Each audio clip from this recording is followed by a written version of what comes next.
Ben, je suis heureux de vous accueillir, Guillaume et Alain. On se connaît depuis 1 an, 2 ans, 3 ans. 3 ans, Euh, 3 ans, à peu près. c'est vrai. Ça fait des années qu'on parle d'agilité, de discipline agile, de plein de choses amusantes. Donc, comme d'habitude, cette session sera enregistrée. Bravo à vous parce que ce qu'on oublie de dire, et je vais le redire, c'est que vous êtes un petit peu canadien. Ce qui fait que si vous êtes avec les Français depuis 9 heures ce matin, ça veut dire que pour vous, il était 2 heures du mat. Exact. Donc, donc, petit effort, on apprécie énormément. Vos micros seront tous coupés pendant notre webinaire. Moi, je m'occupe des questions. Et maintenant, la scène est à vous, Guillaume et Alain. Parfait. Merci beaucoup, Jean-Yves. Désolé des petits problèmes techniques. Écoutez, ouais, c'est ça. Une conf sans petits problèmes techniques, voici. C'est pas vraiment une conf. Donc, bonjour et bienvenue. Merci beaucoup de vous joindre à nous aujourd'hui pour notre webinaire sur libérer le talent des équipiers, bien sûr, avec Discipline Agile. Donc, on veut prendre une petite minute pour remercier tous nos sponsors et bien sûr, en tant que managing partner chez Valence, ça nous fait extrêmement plaisir de sponsoriser aussi l'événement. Donc, qui sommes-nous pour ceux qui ne nous connaissent pas avec notre accent misérable du Québec? Eh bien, moi, c'est Guillaume Lapierre, coach organisationnel, formateur, mentor, voici, conférencier, entrepreneur. Voilà, on fait plusieurs choses. Avec Discipline Agile depuis avant l'achat par le PMI. On a cofondé, Alain et moi, Praxis il y a 4 ans. Et maintenant, dans le fond, on est en train de fusionner là, avec Valence. Et donc, nous sommes managing partners chez Valence aussi. Et ça m'a fait un grand plaisir de cofonder il y a 2 ans là, PM for the World pour venir en aide là, aux gens là, qui sont victimes de désastres et de catastrophes naturelles ou non. Donc, sans plus tarder, je passe le micro à mon Thunder Buddy, Alain. Hey, bonjour tout le monde. Je suis aussi content d'être avec vous aujourd'hui. Je vais me présenter rapidement parce que j'ai pratiquement le même profil que mon collègue Guillaume. Donc, depuis 30 ans là, que j'évolue en gestion de projet, gestion de développement, principalement en développement de produits et développement logiciel. Donc, bien sûr, en agilité là, depuis des années, depuis le début, depuis 20 ans que j'évolue dans le domaine de l'agilité. Là. J'ai fondé la communauté Agile ici à Montréal là, en 2004, je ne me trompe pas. Donc, aujourd'hui, je m'implique au niveau du PMI. Là, par exemple, je suis membre du PMI Agile Collaboration Learning Council là, qui prépare les formations et les examens de ACP au niveau agilité. Et voilà, donc sans plus tarder, hein, aujourd'hui, notamment des petites choses à savoir avant de démarrer. Donc, il y aura une période de questions à la fin du webinaire. Vous allez voir, on ne parlera pas non plus de physique quantique, donc ça devrait quand même être assez clair, mais n'hésitez pas à participer en grand nombre. Donc, utilisez la boîte Q&A pour poser vos questions. Et bien sûr, si ce n'est pas votre première conférence, vous êtes déjà familier, mais au cas, à la fin, on va montrer un code QR pour obtenir votre feedback. Et à la fin, lorsque vous aurez terminé de remplir le formulaire, bien sûr, un code PDU va apparaître et donc pour pouvoir réclamer vos PDU. Donc, l'objectif de la conférence aujourd'hui, hein, bien sûr, on veut vous parler de l'équipier en tant que tel. Et donc, on veut vous aider à développer la compréhension des qualités et des responsabilités des équipiers, hein, explorer aussi le rôle et les responsabilités du leader. Et dernièrement, ben, comment Discipline Agile vient soutenir le développement des équipes. Et donc, pourquoi on parle d'équipier aujourd'hui? Hein, parce que souvent, on voit dans les organisations, tous les rôles sont définis, les racis, les machins, le chef de ci, le manager de ça. Mais en réalité, jamais personne parle de l'équipier. Ah, OK. Et pourtant, s'il n'y a pas d'équipier, on retourne tous à la maison. Hein? On retourne tous à la maison. Et donc, ça nous a amené à réfléchir sur c'est quoi un équipier? Et donc, qu'est-ce qu'un équipier? Ben, un équipier, hein, selon le dictionnaire Larousse, ben, c'est un nom, hein, voici. Et sa définition, c'est que c'est un membre d'une équipe. Ouf, c'est léger. Hein? Et donc, je vais passer la parole à Alain pour nous parler de ben, qu'est-ce qu'une équipe? Donc, encore une fois, si on regarde la définition simple du Larousse, là, une équipe est un groupe de personnes qui travaillent ensemble en tant qu'équipe vers un objectif commun. Souvent, on va parler à tort d'équipe. Par exemple, l'équipe de soutien à la clientèle, là, qui, bien qu'ils ont des objectifs de bien desservir la clientèle, ils vont travailler de façon davantage individuellement là, pour répondre au téléphone, répondre à des courriels, etc. là. Donc, ici, on insiste sur le fait qu'une équipe a non seulement des objectifs communs, mais l'atteinte de ces objectifs communs nécessite une collaboration là, étroite et des responsabilités partagées. On va mesurer le succès de notre équipe par l'atteinte de ces objectifs-là. Ouh. Et donc, maintenant qu'on s'est dit ce que c'était un équipier et une équipe, mais voici quelles sont les qualités d'un équipier en tant que tel. Donc, premièrement, hein, les qualités d'un bon équipier, qu'est-ce que c'est? Bien, premièrement, être conscient des responsabilités, oui, individuelles, hein, on est bon pour ça, mais aussi collectives. Hein? Face à quoi? Mais face, premièrement, aux objectifs de l'équipe. Hein? Donc, au-delà de nos objectifs personnels, hein, on va être en mesure de comprendre et de reformuler les objectifs en tant que tels. Et aussi face à la dynamique d'équipe en tant que telle. Donc, dans une équipe, on est équipier, on fait partie de l'équipe, mais on veut aussi être responsable de ses pairs à l'intérieur de ça, hein, et on veut être capable d'être dans un environnement pour donner de la rétroaction, mais avec bienveillance. Hein, pas juste, ah, t'es pas bon ou j'aime pas ça, telle affaire. Voici, on s'en parle et on est capable ainsi de mieux aligner nos responsabilités ensemble. Une autre qualité d'un bon équipier, c'est d'être capable de s'engager fortement à collaborer. Donc, travailler avec une équipe, ça implique qu'il y aura des opinions et des idées là, qui vont diverger. S'engager à collaborer, là, ça signifie être ouvert à communiquer de manière transparente avec nos collègues, de façon constructive avec les autres membres de l'équipe. Donc, ça implique l'écoute active, hein, de bien maîtriser les compétences d'écoute, le partage d'idées, puis on doit exprimer nos préoccupations là, de façon respectueuse envers nos collègues. Donc, même si vous pensez que votre idée est la meilleure, on se doit d'écouter les autres idées, puis rechercher la meilleure solution en collaborant. C'est de cette façon-là qu'on va réussir à bénéficier au maximum de l'intelligence collective. Ça implique qu'il faut essayer et tester la viabilité des idées avant de dire qu'elles ne valent pas la peine.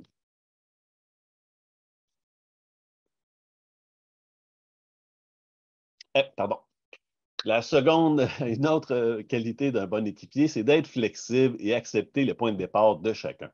Donc ici, on parle là, de la flexibilité qui est davantage que simplement s'adapter au changement. Ça représente une véritable opportunité d'apprentissage et d'enrichissement là, pour tout le monde.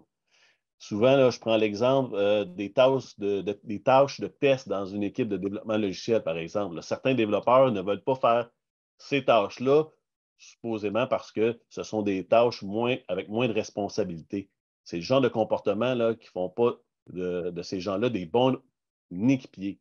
Donc, le bon équipier va démontrer sa flexibilité en faisant tout ce qu'il faut pour que l'équipe ait du succès, y compris des tâches là, qui ne sont pas directement liées à leurs responsabilités. Puis en étant conscient et respectueux là, des différences au niveau des gens, au niveau de leur expérience, de leurs compétences, de leurs perspectives, les équipiers vont davantage augmenter la collaboration, l'empathie et être plus performants. Donc, en démontrant la flexibilité, on ouvre la porte à des nouvelles expériences, compétences, puis en fin de compte, là, ça va bénéficier à toute l'équipe, puis on augmente la valeur de notre équipier. Pardon. Exact. Une autre qualité d'un bon équipier, hein, avoir et cultiver une attitude positive.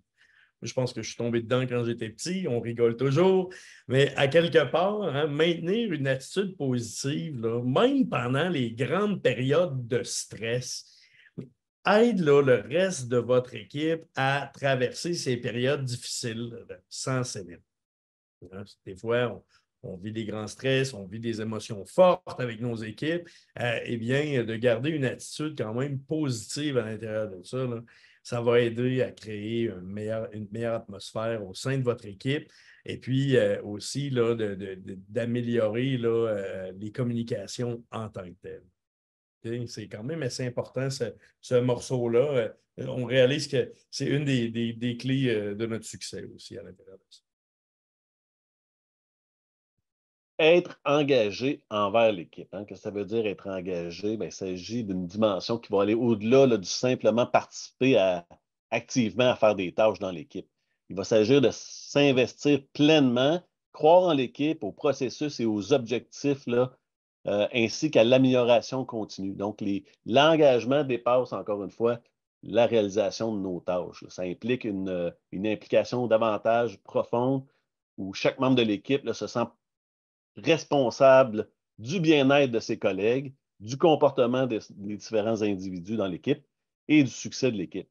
Donc, un équipier là, engagé porte en lui là, cette croyance qui inspire la positivité, va booster le moral de l'équipe, puis il va augmenter la productivité de l'équipe. Donc, aussi, il va être un joueur clé pour créer un environnement puis, favorable à la contribution maximale de chacun des individus dans l'équipe et du succès de l'équipe. Exact. Mais encore là, hein, oui, c'est le fun, on parle de gens, on parle voici d'attitude, d'écoute active, mais en réalité, il faut aussi être une personne de confiance. Hein, on peut, c'est pas facile là, justement de simplement là, c'est pas de simplement défendre, par exemple, ses coéquipiers, mais il s'agit aussi là, de montrer qu'on se soutient, que les gens peuvent avoir confiance les uns envers les autres. Si chacun dans l'équipe s'occupe de la personne à gauche et de la personne à droite et que tout le monde fait pareil, alors tout le monde s'occupe de tout le monde et on devient avec une confiance collective qui est très grande et qui peut aider à surmonter à peu près tout type d'épreuve. Attention, hein, même si on a la vedette, la star, hein, la personne là, qui est la plus performante dans votre équipe, si personne ne lui fait confiance, ça peut nuire à votre équipe, ça peut être pire. OK? Donc, faire attention à tout ça. Finalement, savoir reconnaître ses erreurs et accepter celles des autres. Hein. On parle souvent de droit à l'erreur.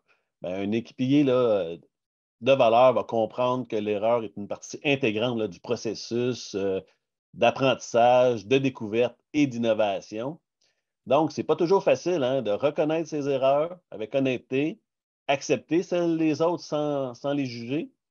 Ça va nous permettre de bénéficier de chacun des faux pas qu'on peut faire comme étant une opportunité d'apprentissage pour l'ensemble de l'équipe. Donc, cette approche-là va favoriser encore une fois un environnement d'apprentissage où l'expérimentation est encouragée puis renforcer la résilience et l'innovation. Donc, le bon équipier vient soutenir cette culture-là là, de confiance et d'amélioration continue qui sont au cœur là, des interactions des bonnes équipes. Exact. Et c'est souvent, bon, donc comment, oui, s'améliorer, hein, c'est souvent aussi d'en discuter avec les gens. Des fois, oui, on est équipier, mais on peut en parler envers les autres de quelles sont les attentes, les droits, les responsabilités envers les équipiers et envers les uns les autres pour justement augmenter là, le sentiment d'appartenance aussi à l'équipe. Mais au-delà de ça, on peut quand même s'améliorer en tant qu'équipier. Comment? Bien sûr, offrir votre aide. Offrir votre aide, un petit peu comme Alain parlait tantôt dans son exemple au niveau, par exemple, des tests dans un contexte de développement logiciel. Des fois, on va offrir notre aide à quelqu'un, même si on n'a pas parfaitement l'expertise. Hein, des fois, une paire de bras de plus, comme on dit. Alors, viens, on va le regarder à deux, une nouvelle paire une nouvelle paire de lunettes, dans le fond, des fois, sur une problématique ou une situation, aide énormément, oui, à s'améliorer, oui, à surmonter nos défis, mais c'est un petit peu tout ça. OK? D'ailleurs, l'écoute active hein, fait partie des techniques qui vont aider énormément à vous améliorer parce que vous allez être plus empathique envers les autres et de mieux comprendre aussi leur situation. D'ailleurs, on veut respecter les autres. Hein. Ce n'est pas parce qu'on est dans la même équipe qu'on se gueule dessus. C'est normal. Célébrer le succès. Trop peu d'équipes célèbrent le succès, que ce soit les petites victoires, les petits bonheurs, les petits combats, autant que des fois les échecs. Il faut les célébrer parce que ça nous permet d'apprendre. On veut aussi communiquer en continu. Hein? Communiquer en continu va aider à faire circuler l'information à l'intérieur de ça, les techniques, les façons de faire et, dans le fond, éviter que quelqu'un, un de vos membres d'équipe aussi, soit, par exemple, pris dans un coin et qui ne se sente plus à l'intérieur du groupe. Donc, on parle de dynamique de groupe. Ben, voici, parlons de Tuckman un petit peu, hein, Bruce Tuckman qui est sorti en 1965. Donc, hein, ça fait déjà quelques années. C'est drôle qu'on en parle encore et on l'enseigne aussi dans nos cours de discipline agile.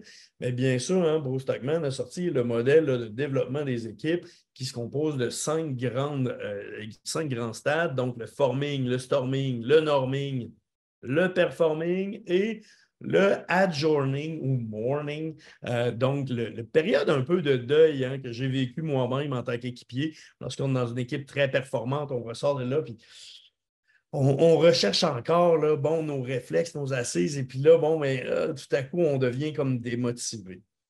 Et pourquoi aussi on a mis un petit peu, là, oui, hein, c'est facile, on parle de Bruce Tuckman en 30 secondes comme ça, mais c'est de faire attention, hein, même si on pense souvent que ça ressemble au diagramme du haut, eh bien, il y a souvent des allers-retours entre les différents stades et il y a des équipes qui ne sont jamais capables de sortir de la phase de storming.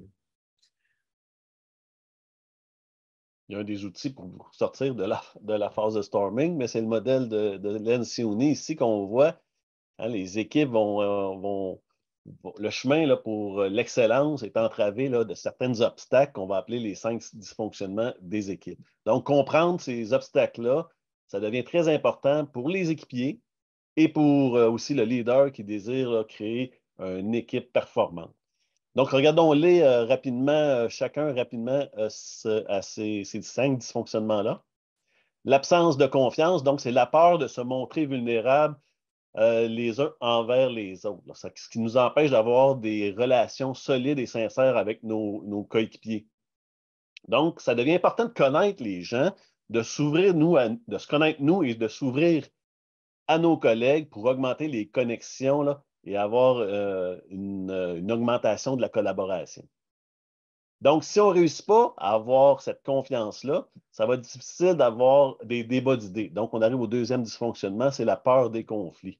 Donc, on va éviter les différents débats d'idées, d'exprimer nos opinions, d'exprimer notre divergence, puis on aura peu de succès à résoudre nos enjeux de façon collective. Donc, ça devient important là, de bien structurer nos sessions de travail et de maîtriser la facilitation, les techniques de facilitation pour résoudre nos conflits. Le troisième dysfonctionnement qu'on retrouve dans le modèle, c'est le manque d'engagement.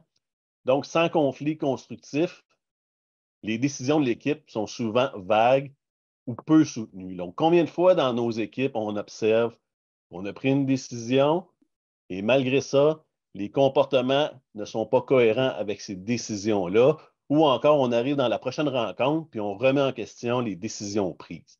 Donc, ça devient important de mesurer l'engagement dans l'équipe, puis encore une fois, là, de bien faciliter les décisions, les prises de décision dans nos équipes. Le quatrième dysfonctionnement, on parle d'évitement de la responsabilité. Ici, on parle de responsabilité au niveau collectif. Donc, c'est l'absence d'engagement clair va devenir, avec le manque d'engagement clair, pardon, ça va être difficile de se tenir mutuellement responsable. Donc, ça va nuire à la performance de l'équipe, ça va amener des standards peu élevés puis des comportements, comme j'ai dit, là, qui vont être non cohérents par rapport à ce qu'on veut accomplir. Donc, amener les équipes à se responsabiliser. Ce qu'on veut, c'est que chacun des membres de l'équipe puisse ramener à l'ordre un collègue, un autre coéquipier pour le bien collectif et l'atteinte des résultats du projet et de l'équipe. Et finalement, le dernier dysfonctionnement, l'inattention aux résultats, ben, c'est lorsque les gens vont davantage valoriser leur intérêt personnel plutôt que les intérêts collectifs de l'équipe. Donc, c'est important à ce moment-là là, de rendre visible la progression vers les résultats de l'équipe et de parler fréquemment des objectifs que l'équipe veut atteindre pour éviter ce type de comportement-là. Donc, en tant que leader, mais également en tant qu'équipier, il faut savoir reconnaître dans quelle étape on est de Tokman et quelle dysfonction on doit adresser dans notre équipe pour améliorer la dynamique et atteindre les objectifs de l'équipe. Donc, je vous invite là, à explorer davantage ces deux modèles-là pour améliorer la performance de vos équipes.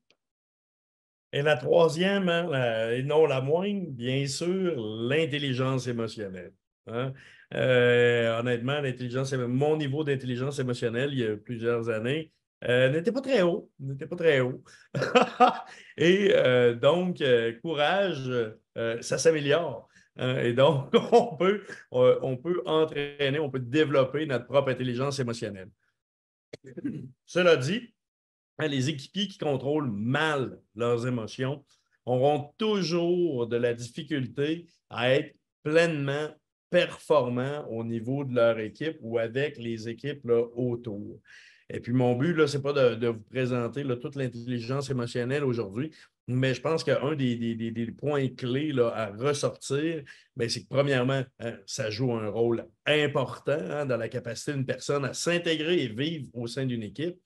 Et que, bien sûr, la gestion de soi, hein, le cadran en haut à gauche, donc, va venir grandement vous aider à mieux contrôler et comprendre vos propres émotions. Hein? Et tant qu'on n'aura pas géré ses propres émotions, on ne pourra jamais être pleinement empathique envers les gens. Et donc, hein, c'est une fine maîtrise de, oui, les droits et responsabilités, oui, les compétences de l'équipe, oui, les techniques d'amélioration continue, des techniques de facilitation, comme Alain a dit, mais aussi la compréhension des stades de développement d'une équipe, de dysfonction d'une équipe et, au-delà de ça, l'intelligence émotionnelle. Et puis, pourquoi on vous parle aussi de discipline agile? Mais bien sûr, tout ça est enseigné dans les cours de discipline agile. Donc, maintenant qu'on a vu les qualités des bons équipiers, on va s'assurer de donner des droits et responsabilités à nos équipes afin qu'ils évoluent dans un environnement là, des plus performants. Donc, allons voir les différents droits et responsabilités des équipiers. Au niveau des droits, là, donc, merci. Donc, au niveau des droits, on veut être traité avec respect. Chaque équipier mérite un environnement de travail respectueux où la dignité, les valeurs de chacun sont reconnues et préservées. Donc, il faut comprendre que les équipes sont différentes. Les individus à l'intérieur des équipes sont différents. Donc, trop souvent, malheureusement, là, ces différences-là vont générer des conflits, sont perçus comme des faiblesses, alors que ce qu'on cherche, c'est un environnement où ces différences-là sont perçues comme des forces. Travailler dans un environnement sécuritaire. Hein, la sécurité tant physique que psychologique, ça devient essentiel. On veut un environnement psychologiquement sécuritaire où les gens vont être capables d'exprimer leur opinion facilement. Hein. Ils n'auront pas peur, il n'y aura pas de non-dit finalement. Ils vont explorer les nouvelles idées, ils vont prendre des initiatives audacieuses. Hein. Ils vont savoir que leurs collègues les supportent à l'intérieur de ça. Produire et recevoir un travail de qualité. Donc, ça met en lumière ici que chaque équipé doit produire un travail là, qui respecte les standards de qualité élevés que l'équipe s'est donné. Donc, on parle d'assurer un environnement où on valorise l'excellence, hein, garantir l'excellence de nos travaux sur le plan collectif. Choisir et faire évoluer ces façons de faire. Donc, ce qu'on cherche ici, c'est donner le droit à nos équipiers d'être autonomes dans leur façon de faire, dans leur méthodologie de travail. Ils vont contribuer de façon optimale si les gens, on leur fait confiance, puis on les laisse définir leur façon de travailler. Au même niveau, au niveau de l'équipe, on va s'assurer qu'on leur donne le droit de s'auto-organiser et de planifier leur travail. Ça va renforcer le niveau de responsabilisation des gens dans l'équipe. Ça va leur permettre de s'assurer de gérer eux-mêmes la planification, les ressources et ainsi que les différentes façons de travailler afin qu'ils soient le plus optimal possible. Donc, arrêtons de planifier à leur place, arrêtons de leur dire comment faire les choses, puis faisons-leur confiance. Et finalement, s'approprier le processus d'estimation. Trop souvent, on donne des commandes à nos équipiers, aux gens. Bien, laissons-leur la possibilité de faire l'estimation de leurs tâches. Ça va leur permettre de s'engager et de se responsabiliser davantage. Puis en plus, ça risque d'augmenter l'exactitude de la planification. Ouais, puis à chaque fois que, bon, il y a toujours le même fameux exemple qui me ressort, où dans un cas réel, ça m'est arrivé où est-ce que des gens estimaient en heures, hein, ils avaient dit, bon, et voici, pour la personne qu'on n'a toujours pas engagée, donc qu'on ne connaît pas, qui va coder dans un langage qu'on ne maîtrise pas, ça va lui prendre 67,5 heures et ça va être réalisé, dans le fond, tout ça, la semaine du 17 octobre dans un an et demi. Le Ouais. point 5 est important. Le virgule 5 est super important. Parce que virgule t'imagines, 5. sinon tu dépasses. Exact. Exact. Non, mais c'est ça, exact. Il ne faut pas confondre non plus agile et débile. Hein. C'est important. Et puis, tant qu'on ne mettra pas les gens au cœur de leurs propres estimations, ben, après, on aura le genre de résultats des fois bien, mais des fois loufoques. Et autant d'un autre côté, hein, si la personne a 65 heures ou 70 heures pour faire quelque chose qu'elle est capable de faire en deux, hein, qui est venu en informatique, ben, la personne va prendre 65 heures. Là. Moi, je suis désolé, il va y avoir un peu de Netflix, peut-être 2, 3 bières au bistrot, machin, voici. Les gens vont prendre leur temps. Mais encore là, s'ils viennent à se commettre, ça devrait aller mieux. Au-delà de ça, ben oui, on parle de droit, hein, donc on a le droit en tant qu'équipier de tout ça, mais on a aussi des responsabilités. Et donc, la première responsabilité hein, qu'un équipier a, encore une fois, c'est encore une fois selon nous, selon notre expérience, si on n'a pas accompagné, on a accompagné des centaines et des centaines d'équipes. Voilà. Et donc, la première, c'est d'optimiser ses propres méthodes de travail. Et donc, on a la responsabilité en tant qu'équipier, autant de parfaire son expertise, autant de parfaire ses techniques de planification, d'estimation, de découpage, d'amélioration et compagnie. On a aussi la responsabilité hein, de collaborer largement avec son équipe. Si on n'est pas en mesure ou si on n'est pas, je ne vais pas dire willing, excusez, je suis beaucoup en franglais de ce temps-là avec le travail, hein, mais donc si on n'a pas le goût de s'investir pleinement pour collaborer avec les membres de son équipe, on n'est peut-être pas dans le bon contexte. Encore une fois, si on a beaucoup de gens qui, tantôt, sont dans cette situation-là, est-ce qu'une équipe agile est vraiment la meilleure place pour cette personne-là? On ne sait pas. Le troisième, bien sûr, partager toutes les informations hein, le plus possible. Ça ne veut pas dire de partager nécessairement bon, ben, c'est bon, je vais aller à la toilette 5 minutes. Mais au-delà de ça, hein, on veut partager le plus possible l'information, y compris les travaux en cours. Et pas seulement nécessairement pour votre projet ou votre initiative ou votre carnet. J'ai vu des gens qui sont sur 2 ou 3 équipes à la fois et qui tantôt s'engagent sur des objectifs, par exemple, à l'intérieur de notre équipe, mais qui ont aussi des travaux en cours à l'extérieur de l'équipe, ce qui va causer tantôt des délais, des problématiques, certaines dépendances, certains bottlenecks aussi. Donc, il faut faire très attention par rapport à ça. On a aussi une autre responsabilité, c'est d'entraîner les autres dans ses compétences et dans son expérience. De transmettre son savoir, d'enseigner, de faire des sessions, par exemple, de pairing, de mob programming, de mentorat, des choses comme ça, va venir vous aider, vous, à capitaliser sur votre expertise, mais en même temps aussi de faire grandir les autres. Hein? Et puis, pas juste au niveau des compétences, mais aussi au niveau de l'expérience. Voilà, parce que ça vient qu'à faire la différence, hein. Surtout en agilité, on en a plusieurs qui, tout à coup, ont lu le guide Scrum, hein, aux toilettes, et puis tout à coup, on est coach agile. Non, voici, il y a beaucoup d'expérience qui vient derrière ça sur la dynamique des gens. L'avant-dernière responsabilité, c'est d'être transparent et surtout honnête, hein. Honnête pourquoi? Mais quand ça chie, on se le dit, hein. C'est important pour ne pas manger un coup de 2 par 4 dans la face là, en se rendant. Donc, quand il y a des choses, bon, ça ne le fait pas, on n'est pas tout à fait sûr des objectifs, on n'est pas tout à fait sûr de quelque chose, mais c'est important d'être honnête. Mais quand on ne sait pas quelque chose, même si c'est notre expertise, ça se dit, ça se dit, et c'est pas grave. Et donc, ne pas avoir peur de demander de l'aide, hein. Il n'y a rien comme tendre la main, hein, pour demander de l'aide ou offrir son aide, bien sûr, mais demander de l'aide, ça va venir grandement aider, faciliter la collaboration, mais aussi d'avoir une meilleure compréhension commune autour de qu'est-ce qu'on est en train de bâtir ensemble.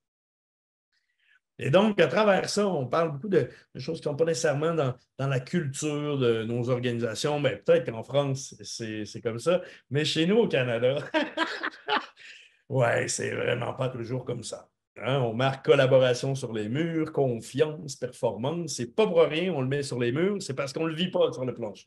Voilà. Et au-delà de ça, bien, on va vivre beaucoup de changements, hein. Et donc, on veut aussi aider les gens à faire face au changement. On veut aider ses coéquipiers à faire face au changement, même si vous n'êtes pas dans une position de manager ou de leadership formel. Mais voici, hein, on peut quand même mieux comprendre comment on fait face au changement, comment on peut utiliser le modèle de Kubler-Ross pour mieux comprendre les différentes émotions, les différentes étapes qui sont vécues à travers un changement et, dans le fond, d'être capable de s'entraider par rapport à ces fameux changements-là. Et c'est normal, hein, de ne pas aimer les changements quand il y a quelque chose qui change. Tout à coup, on devient moins compétent, on se sent moins bon, on se sent... Ben voilà, hein, comment on fait pour surmonter ça? Et au-delà de ça, en tant que bonne équipe, il faut comprendre que vos coéquipiers ne sont pas seuls et que vous n'êtes pas seuls non plus. Vous êtes en gang. Allons-y, capitalisons là-dessus. Maintenant, le leadership. Vas-y, Mohamed.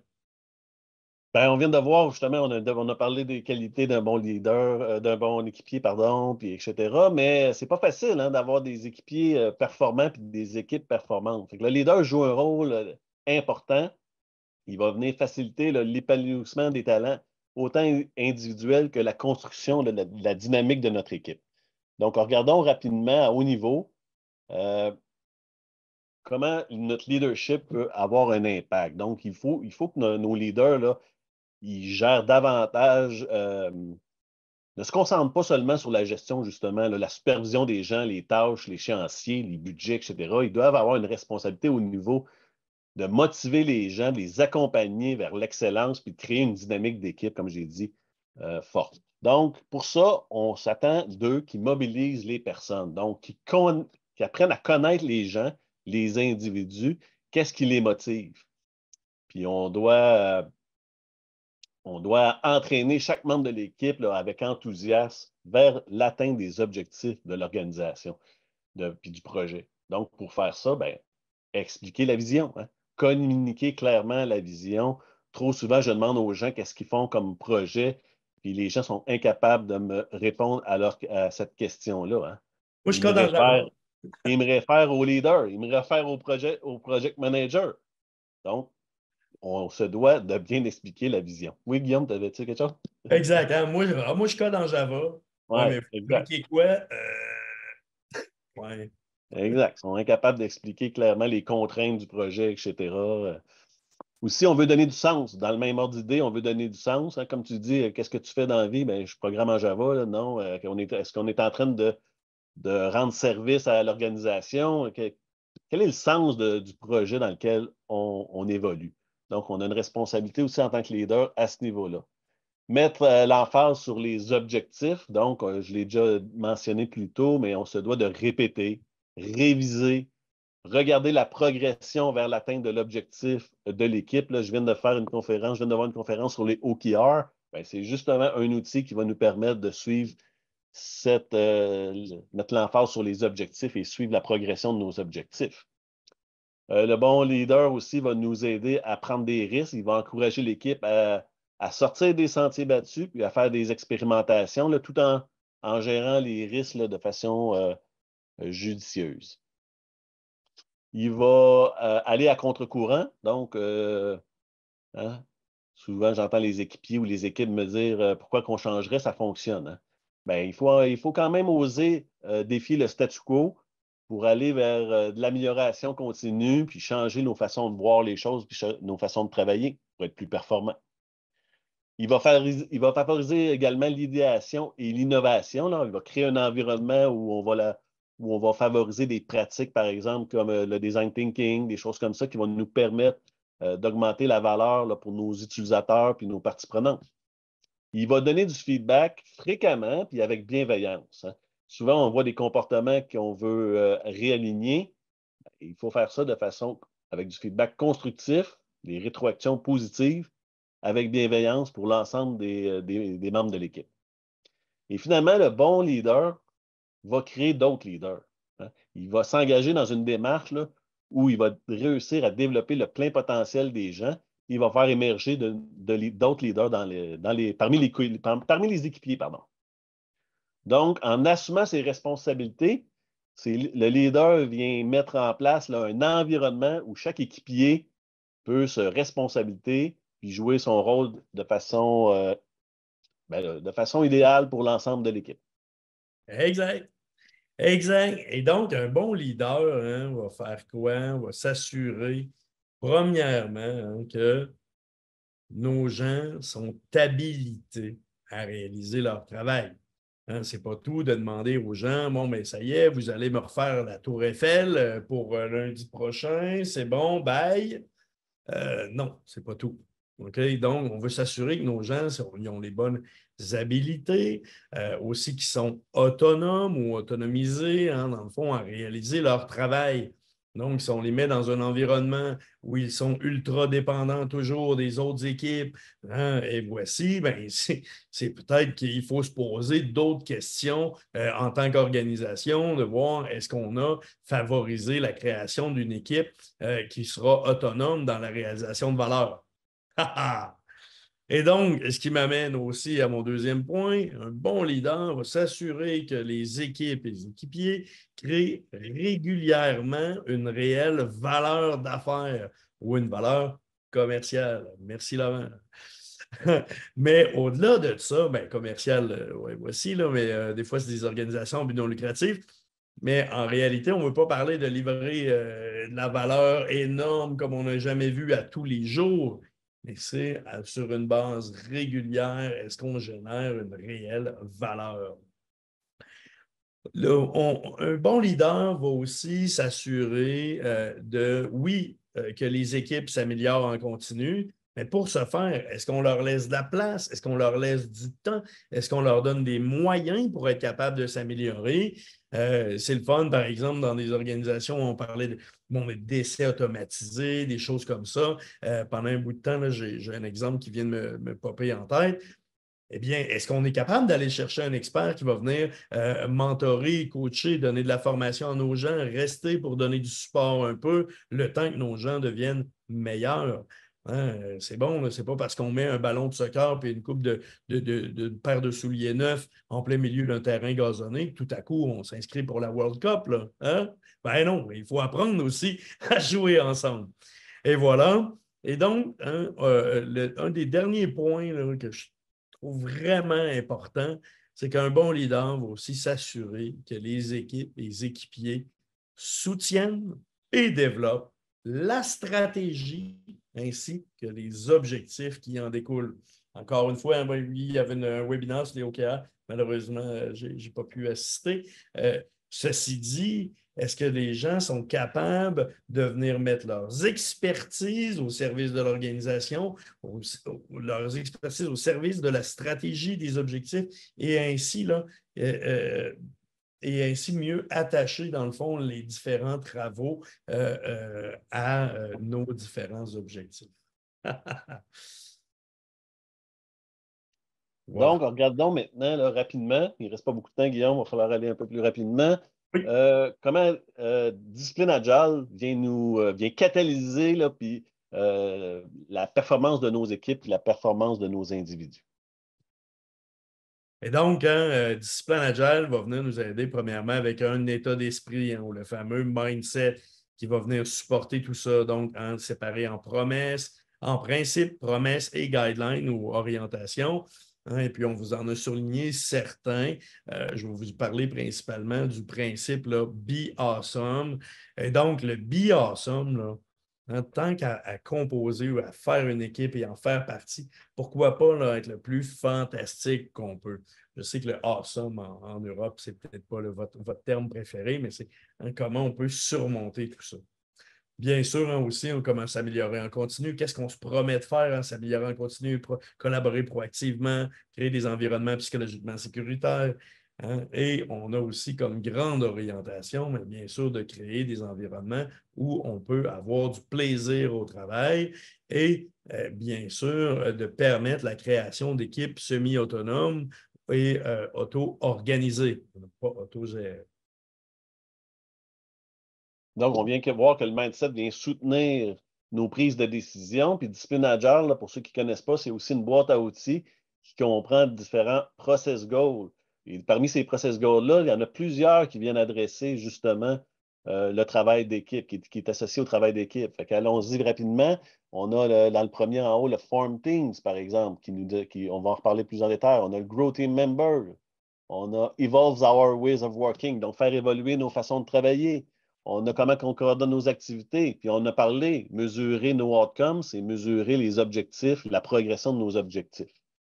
Donc, rapidement, encore une fois, on voit davantage la boîte à outils ici là, au niveau de différents process goals. Donc, on voit par exemple Form Teams, c'est un processus là, qui va se concentrer sur l'assemblage de l'équipe, comment on va construire notre équipe. On a Grow Team Members là, qui vient adresser spécifiquement là, le développement des individus, le développement des compétences, la croissance des gens. On a Coordinate Activities, j'en ai parlé, mais bien focalisé sur l'organisation du travail, comment on va communiquer, comment on va s'organiser en tant qu'équipe, tout dépendant de notre contexte, encore une fois. Comment on va faire évoluer nos façons de travailler, ce qu'on appelle le WAR en discipline agile, le Ways of Working. C'est le processus qui vient encourager, là, puis réfléchir régulièrement, puis nous outiller pour bien choisir les bonnes pratiques, comment on va s'améliorer dans notre équipe. Donc, c'est des exemples ici de process goals. J'aurais pu vous parler de comment on développe une vision commune, comment on explore la portée, qui sont d'autres process goals qui viennent soutenir le développement des équipes. Je vous encourage là, à aller sur le site là, de Discipline Agile. On retrouve la boîte à outils de façon mieux documentée, bien documentée. Et aussi, parmi les formations, comme disait Guillaume plus tôt, là, dans les formations de Discipline Agile, on va davantage en profondeur. Exact. Puis ici, bon, on sait, les process goals, là, on en a pris des portions de. On a pris des points de décision de chacun des process goals là, qui étaient fortement en lien avec le travail d'équipe et puis ce qu'on s'est dit aujourd'hui. Mais il y a énormément d'autres points de décision qui vont venir vous aider à mettre en place, ou peut-être que vous avez déjà en place certaines pratiques. Ça va vous aider à les nommer, les identifier et puis rendre visible aussi que vous utilisez ces pratiques-là dans le cadre de votre équipe. Et donc, on vous invite encore une fois. Je sais que Laurent, je pense, a un stand pour Discipline Agile France. Donc, je vous invite peut-être à aller en parler avec Laurent. Sinon, communiquez avec nous. Ça va nous faire plaisir de vous aider. On est là pour ça. Il n'y a rien comme d'aider des gens qui ont du succès avec le travail d'équipe. On adore. Et donc, ben voilà, ça nous amène à la fin de notre période de fameuses questions. Donc, merci beaucoup. Et donc, à vos feedbacks. Donc, pendant que tu présentes justement ce QR code qui va vous permettre de donner votre feedback, on a une question de Clément qui dit comment s'auto-diagnostiquer en termes de maturité agile Est-il possible de le faire quand on fait partie de l'équipe? Je suis dans ce cas au sein d'un collectif. Nous ne fonctionnons pas encore efficacement après 2 ans de partage et de co-construction. Quelles questions pour nous poser pour parvenir à devenir performants? Wow, c'est une bonne question. Ouais. Je pense qu'un des premiers éléments, est-ce que, Clément, tu es, puis désolé, au Québec, on tutoie tout le monde, habituez-vous. Est-ce que, Clément, toi, tu es la seule personne de l'équipe à trouver que vous n'êtes pas tant performant? Des fois, ça, c'est un premier point à regarder. Le deuxième, est-ce que vous avez pris le temps, hein, si je vous ramène un peu à Topman, donc quand on va former une équipe, est-ce que vous avez pris le temps de bien vous connaître, de bien connaître les forces, les faiblesses aussi de tous et chacun et dans ce type d'activité-là aussi, peut-être définir ensemble ou de prendre des fois, là, bon, par une rétrospective, je pense à une rétrospective Sailboat ou Speedboat, là, le petit nom doux, qui va vous permettre, dans le fond, de regarder, ben, qu'est-ce que ça veut dire pour vous être performant en équipe et de vous aider à redéfinir le succès, ce qui va aussi, des fois, venir améliorer là, la façon dont la perspective avec laquelle on va regarder l'équipe. J'ai déjà vu des équipes pour lesquelles ben, je sentais qu'on n'était pas performant en équipe, mais en réalité, ben, c'était peut-être pas une équipe qui était faite pour moi. Des fois aussi, en la composition avec les différents individus, la manière dont les gens ont bon, des cultures des fois différentes, mais aussi là, des opinions différentes, des façons de penser différentes, des comportements différents, ce qui fait que d'une équipe à l'autre, des fois, c'est là qu'on peut trouver mieux sa place. Et si vous êtes dans des situations où vous vous sentez vraiment inconfortable, vous sentez que votre équipe ne performe pas et que, bon, mais il y a comme rien à faire ou ouais, on a peine ou c'est peine perdue, ben, voici, des fois, il faut peut-être avoir le courage de penser à changer nous-mêmes pour s'en trouver une d'équipe qui va nous. Je sais Mais on peut que aussi tu es en train aller de... aussi chercher de l'aide à l'extérieur de l'équipe. Après 2 ans, peut-être que une équipe performance, c'est une équipe qui met de l'énergie à avoir des conversations, comme disait Guillaume, autour de cette performance-là.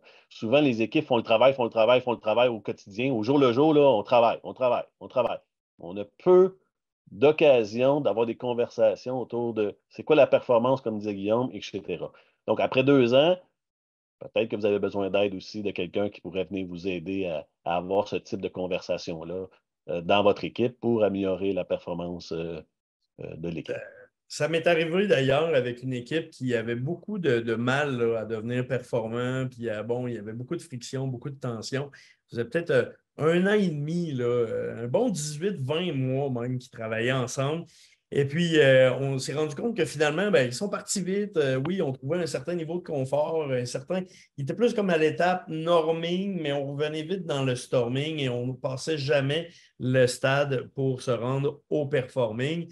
Et donc, ce qu'on a fait avec la gestion, on s'est fait entériner ça. C'est sûr que ça prend une grande confiance de la gestion envers le coach, voici, mais on a arrêté 3 semaines. On a arrêté 3 semaines de temps. On a pris le temps de faire un reset ou un reboot d'équipe. Donc, on a ressorti le discipline agile, on a refait un Choose Your Wow. Avant de faire un Choose Your Wow, on a refait une série de icebreakers et compagnie. Les gens, hein, la première journée, il y a 20 mois, dans le fond, ne se connaissaient peut-être pas autant, peut-être qu'il n'y avait pas les mêmes compétences. Et donc, on a recréé ça. On a eu la possibilité, dans le fond, d'arrêter 3 semaines de temps. Eh bien, pour vrai, en ayant pour objectif bon, de repartir la machine, bien, on va se le dire, les copains, ça leur a pris 9 jours et ils avaient repris en main leurs équipes, redéfini un peu mieux qui fait quoi. Et voilà. Et ça a aidé grandement. Mais ça prend justement le leader. Il faut que les leaders puissent laisser donner les moyens. C'est important. Exact. Tout à fait d'accord avec toi. Est-ce que tu continues les questions ou est-ce que tu invites tout le monde à venir sur ton stand? Ah, ben oui, on peut inviter les copains pour le stand. Mais il y a une dernière question de Thibault, là. C'est la Voici. même. Hein, Non? c'est Non? difficile. d'arriver à aider quelqu'un qui refuse d'être aidé. Oui, on est souvent dans des contextes de coach ou de Scrum Master, par exemple, où on est imposé à des gens, on est imposé à des équipes. Et puis, à ce moment-là, je vous conseille d'aller fortement faire des one-on-one avec vos gens, d'aller essayer de mieux comprendre quelles sont leurs motivations personnelles et comment les ramener vers une motivation commune. Et si ça n'arrive pas, acharnez-vous pas. La personne a peut-être pas Il n'est pas envie de rendu là. Il n'est se pas rendu là. arrête. Exact. On a une phrase pour ça en France. Hein. Enfin, je ne sais pas si c'est en France. Tu ne peux pas faire boire un âne qui n'a pas soif. Hein. Exact. Ah! Ah, ouais. Ouais. Donc, chez nous, on dit on ne peut pas faire avancer une vache qui dort. Voilà.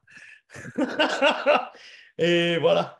Donc, sur ces bons mots, ben voici, ça nous amène à la fin du webinaire. Merci beaucoup de nous avoir confié votre temps aujourd'hui, d'avoir pris le temps d'écouter notre accent voici, tandis qu'il neige ici au Québec. Et donc, je vous invite à venir nous rejoindre à notre stand Valence. Voilà. Allez. Merci. Merci Merci. beaucoup.